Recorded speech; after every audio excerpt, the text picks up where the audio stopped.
পৌষ মাসের এই কনকনে শীতের মধ্যে হচ্ছে এখন মুন্সিগঞ্জের ঘরে ঘরে পিঠা উৎসব চলতেছে। আমরা মুন্সিগঞ্জের মানুষেরা পিঠা বানাতে গেলে কিন্তু কম বানাতে পারি না, কারণ এই পিঠা হচ্ছে আমাদের পাড়া প্রতিবেশী আত্মীয় স্বজন সবাইকে নিয়ে হচ্ছে আমরা পিঠা খাই। আজকে আমাদের বাসায় বানানো হলো 5 কেজি চালের ভিজা পিঠা। নিজেদের ক্ষেতের ধানের ভাতের চাল এবং আলা চাল দুইটা একসাথে মিশিয়ে হচ্ছে ভিজা রেখে দেওয়া হলো। এরপর শাশুড়ি বউ চলে গেলাম বাজারে চাল ভাঙানোর জন্য। এরপর গিয়েছিলাম গুড় পট্টিতে, টেস্ট করে খুব ভালো মানের একটা গুড় কিনলাম। এরপর নিজেদের পালা গাভীর দুধ দিয়ে হচ্ছে আজকে আমাদের পিঠা বানানো হবে। পিঠা বানানোর জন্য সবকিছুই বাড়িতেই ছিল, শুধুমাত্র গুড়টা কেনা হয়েছে। তো ভিজা পিঠা বানানো হবে, তো চিতই পিঠা তো বেশি করে বানানো হয়েছে যাতে আমরা রাতে সবাই খেতে পারি। মা দুপুর বেলায় মুরগির মাংসের ঝোল করছিল আর সাথে ছিল শুটকির ভর্তা। উঠানে বসে সবাই মিলে এইভাবে একসাথে বসে আমরা চিতই পিঠা আর ভর্তা খেলাম। এইদিকে আম্মা কিন্তু পিঠা ভিজিয়ে ফেললো শিরার মধ্যে। 4 কেজি দুধকে ঘন করে জাল দিয়ে আম্মা হচ্ছে 2 কেজি বানিয়ে ফেললো। এরপর হচ্ছে দুধটাও দিয়ে দিল। মাশাআল্লাহ, আমাদের পিঠাগুলো এত সুন্দর করে ভিজেছিল, মানে হচ্ছে পিঠা উঠানো যাচ্ছে না, ভেঙে যাচ্ছিল। আম্মা হচ্ছে বাটিতে বাটিতে বাড়তেছিল, কারণ সব আত্মীয় স্বজন আশেপাশে যারা আছে সবাইকে দেওয়া হবে। এখন পিঠা নিয়ে আমি যাচ্ছি আমার বাবার বাড়ি আর ননদের বাড়িতে। পুরো ভিডিওটি দেখলে কিন্তু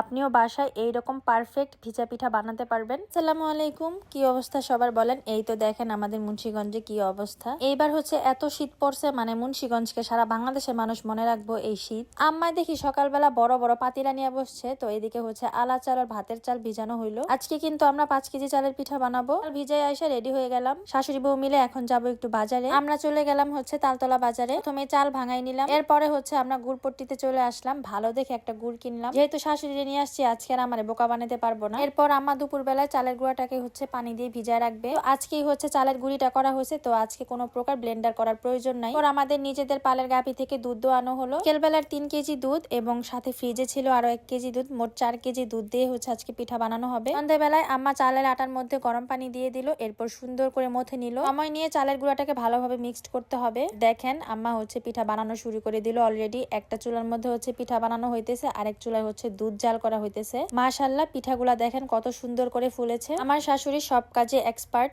এত সুন্দর পিঠা বানায় মানে কি বলবো। আর তাছাড়া আমি মনে করি শহরের থেকে গ্রামের মানুষেরা একটু বেশি এক্সপার্ট হয়, যেমন পিঠা পুলি উৎসবে। এখন তো মানুষ পিঠাই খায় না। আমরা যখন ছোট ছিলাম আমরা দেখতাম এইরকম ড্যাগ ভর্তি করে হচ্ছে পিঠা বানানো হতো এবং সবাইকে সকালে দাওয়াত করে খাওয়ানো হতো। এখন হচ্ছে আম্মা আমাকে পাতিলা নিয়ে আসতে বললো, তো আমি হচ্ছে পাতিলার মধ্যে মাটি দিয়ে দিলাম। বড় পাতিলে হচ্ছে শিরা করা হবে, তো এখন হচ্ছে বড় পাতিলটা বসাই দিব। এরপর হচ্ছে 1 বালতি পানি নিয়ে আসছি, এই পানিগুলা সব দিয়ে দিছি। বলক ওঠার পরে এখন গুড় নিয়ে আসছি। গুড়গুলা কিন্তু খুবই ভালো ছিল, তো এখানে কিন্তু আমি গুড়গুলা সুন্দরভাবে ধুয়ে তারপর হচ্ছে গুড়গুলা দিয়েছি। চুলায় শিরা জাল দেওয়া হইতেছে। শিরা কিন্তু খুবই ভালো করে জাল করতে হবে। পিঠা বানানো হচ্ছে, তাই আজকে ভাত রান্না হয়নি। তো সবাই মিলে হচ্ছে আমরা চিতই পিঠা, মুরগির মাংসের ঝোল আর শুটকি ভর্তা দিয়ে খুব মজা করে রাতের খাবার খেয়ে ফেললাম। ঘরে কিন্তু এখনো শিরা জাল করা হচ্ছে। জাল করতে করতে যখন শুকায় যাবে তখন হচ্ছে এখানে পিঠাগুলা দিয়ে দেওয়া হলো। পিঠাগুলোও কিন্তু খুব সুন্দর করে ভালো করে জাল করে নিতে হবে, না হলে কিন্তু পিঠা ভিজবে না। আমার শাশুড়ি গুণবতী, আমি কিন্তু আমার শাশুড়ির কাছ থেকে এখন অনেক কাজ শিখে গিয়েছি। কেজি দুধকে জাল করতে করতে দেখেন 2 কেজি থেকেও কম ছিল।